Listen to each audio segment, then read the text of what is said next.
Hi ನಮಸ್ತೆ. Hi ಎಲ್ಲರೂ ಹೇಗಿದ್ದೀರಾ? ಚೆನ್ನಾಗಿದ್ದೀರಾ ಅಂತ ಅನ್ಕೋತೇನೆ. ಇದು ಸಂಡೂರು ತಾಲೂಕಿನ ನಾರಿಹಳ್ಳ ಅಂತೇಳಿ ಒಂದು ಅದ್ಭುತವಾಗಿರ್ತಕ್ಕಂಥ ಒಂದು ಪೂರ್ವಕಾಲದಿಂದಲೂ ಬಂದಿರತಕ್ಕಂಥ ಇದು ಒಂದು ಹಳ್ಳ ಅಂತ ಕರೀತಾರೆ. ಇದಕ್ಕೊಂದು ಡ್ಯಾಮ್ ಅಂತಲೂ ಕರೀತಾರೆ. ಈ ಒಂದು ನಾರಿಹಳ್ಳ ಡ್ಯಾಮ್ನಲ್ಲೇ ಇದೇ ಒಂದು ನಾರಿಹಳ್ಳ ಸಂಡೂರು ತಾಲೂಕಿನಲ್ಲಿ ಬರ್ತಕ್ಕಂಥ ಈ ನಾರಿಹಳ್ಳ ಡ್ಯಾಮ್ನಲ್ಲೇ ಶ್ರೀನಾಥ್ ಮತ್ತು ಪದ್ಮಾ ವಾಸಂತಿ ಇವರಿಬ್ಬರು ಹೀರೋಯಿನ್ಗಳು ಅಂದರೆ ಮಾನಸ ಸರೋವರ ಸಿನಿಮಾವನ್ನು ಇದೇ ಪ್ಲೇಸ್ನಲ್ಲೇ ಹದ್ದಾಗಿ ಹಾಯಾಗಿ ಇದೆಯಲ್ಲೋ ಹದ್ದಾಗಿ ಬಂದು ಕುಕ್ಕಿತಲ್ಲೋ ಅನ್ನೋ ಈ ಸಾಂಗನ್ನು ಇಲ್ಲೇ ಶೂಟಿಂಗ್ ಮಾಡಿರ್ತಕ್ಕಂಥ ಪ್ಲೇಸು. ಎಷ್ಟು ಅದ್ಭುತವಾಗಿದೆ. ಈ ಸಂಡೂರು ನೋಡಲಿಕ್ಕೇ ಹಚ್ಚ ಹಸಿರಿನಿಂದ ಕೂಡಿರ್ತಕ್ಕಂಥ ಪ್ರದೇಶ ಅಂತಲೇ ಕರಿತೇವೆ.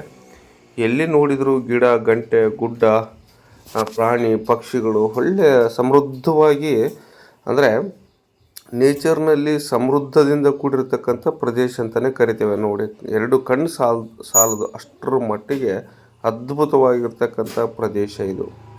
ನೋಡಿ, ಮೊದಲು ಕಾಲದಲ್ಲಿ ನಾವು ಇಲ್ಲೇ ಲೋಕಲ್ದಲ್ಲಿ ಇಲ್ಲೇ ಇರ್ತಕ್ಕಂಥವ್ರಿಗೆ ಇಂಥ ಪ್ಲೇಸ್ಗಳ ಬಗ್ಗೆ ಗೊತ್ತಾಗಲ್ಲ. ಇಂಥ ಪ್ರಕೃತಿ ಸೌಂದರ್ಯವನ್ನು ಅನುಭವಿಸ್ಲಿಕ್ಕೆ ನಮಗೆ ಆಗದೇ ಇರತಕ್ಕಂಥ ಒಂದು ನಾವು ಸ್ಥಿತಿಯಲ್ಲಿ ಇರ್ತೀವಿ. ಅಷ್ಟು ಅದ್ಭುತವಾಗಿರ್ತಕ್ಕಂಥ ಪ್ಲೇಸ್ ನೋಡಿವೆಲ್ಲ. ಇದು ಈ ಗುಡ್ಡಗಳನ್ನು ನಾವೇನು ನೋಡ್ತೀವಿ ಇದೆಲ್ಲ ಮೈನಿಂಗ್. ಎಲ್ಲಿ ನೋಡಿದರೂ ಕೆಬ್ಬಣನೆ. ಇದೆಲ್ಲ ನಾನು ಏನು ತೋರಿಸಿದ್ದೀನಿ ಎಲ್ಲ ಕೆಬ್ಬಣನೆ. ಈ ರಸ್ತೆ ನೋಡಿ, ಕೆಂಪು ಕಲರು ಕೆಮ್ಮಣ್ಣು. ಈ ಕೆಮ್ಮಣ್ಣಿನ ಥರ ಇದೆ.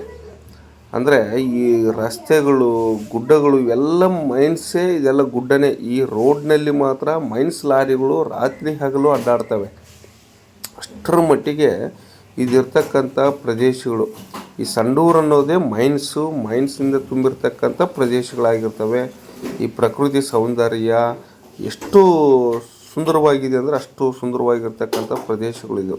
ನೀವು ನೋಡಲಿಕ್ಕೆ ಎರಡು ಕಣ್ಣು ಸಾಲದು ಅಷ್ಟರ ಮಟ್ಟಿಗೆ ತುಂಬ ಚೆನ್ನಾಗಿದೆ ಫ್ರೆಂಡ್ಸ್. ಇದೆಲ್ಲ ನೀವು ನೋಡಿರ್ತೀರ ಅಂತ ಅನಿಸುತ್ತೆ.